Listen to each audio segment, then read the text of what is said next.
Hello friends, welcome back.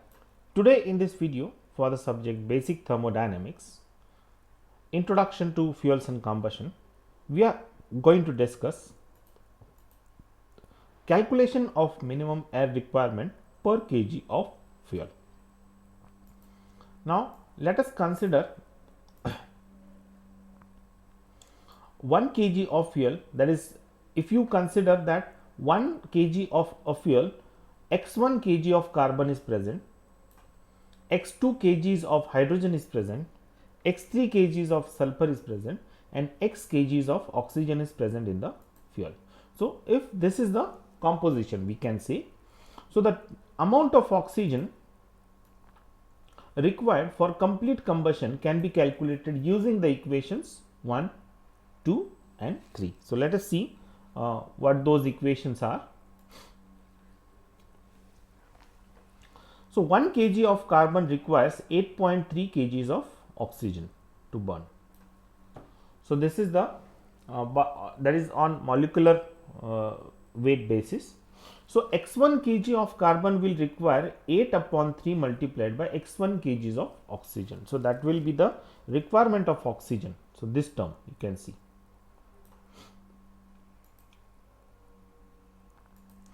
Similarly, x2 kgs of hydrogen requires 8 into x2 kgs of oxygen, and x3 kgs of sulfur will require x3 kgs of oxygen. So this is the based on the molecular weight. So total amount of oxygen required will be 8 by 3 into x1 plus 8 into x2 plus x3 in kgs. So x kg of oxygen is already present in the fuel, as this is already mentioned here.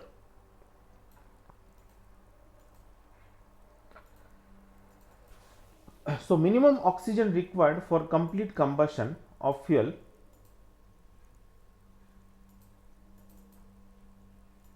you can see here.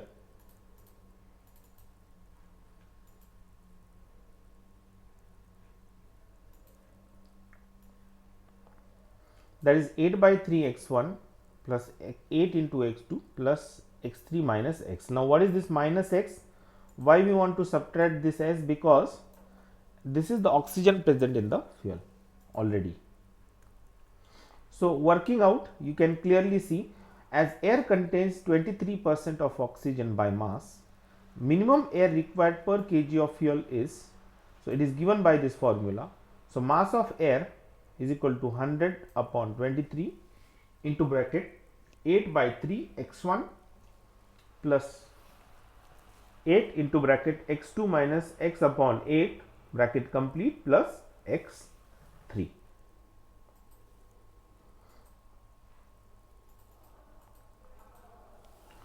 Now the next point, conversion of volumetric analysis into mass analysis or gravimetric analysis.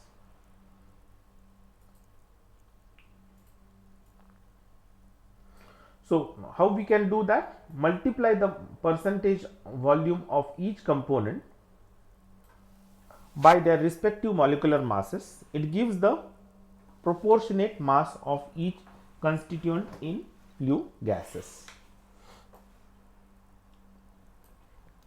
Add this proportionate masses of all constituents to get total mass.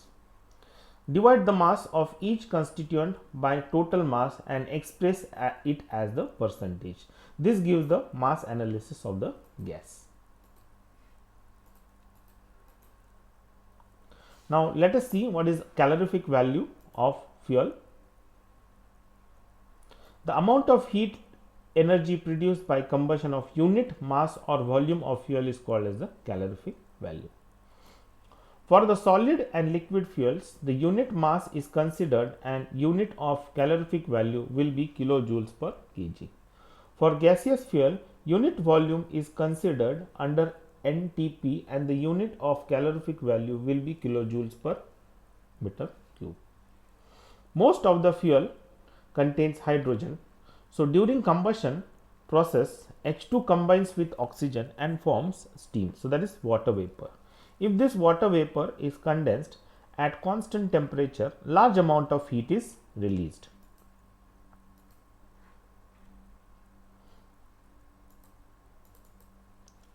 Now let us see what is higher calorific value.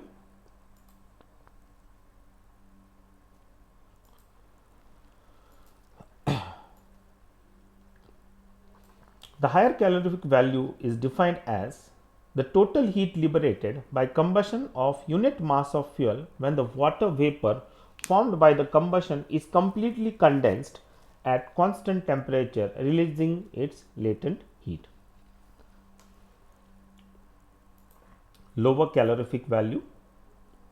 The lower calorific value of fuel is defined as the net heat liberated by combustion of unit mass of fuel when the water vapor formed by combustion exits completely in the vapor phase.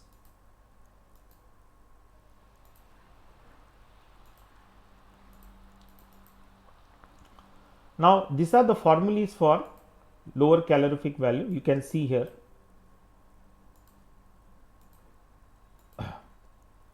Lower calorific value is equal to higher calorific value minus heat carried away by water vapor formed per kg of fuel burn.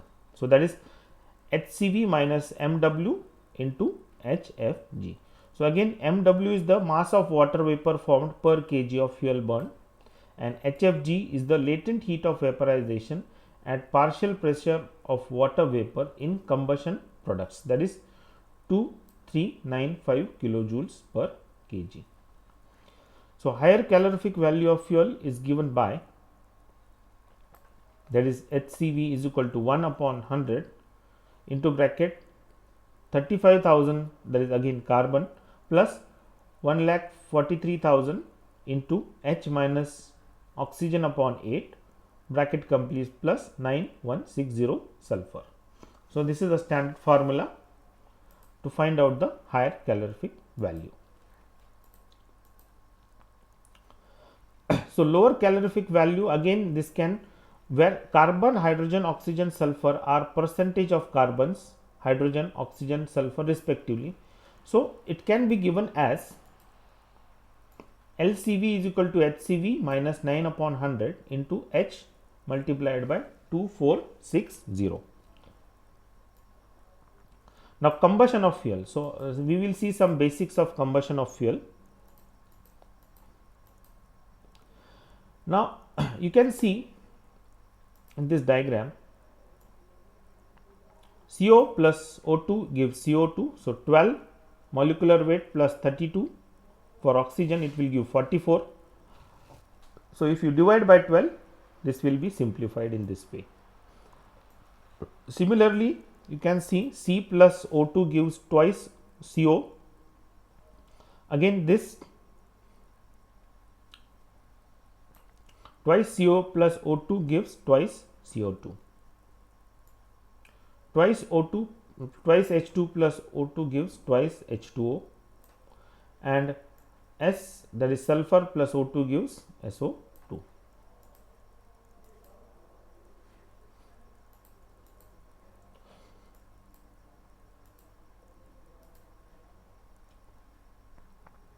So, these are the references. Thank you friends, thank you very much.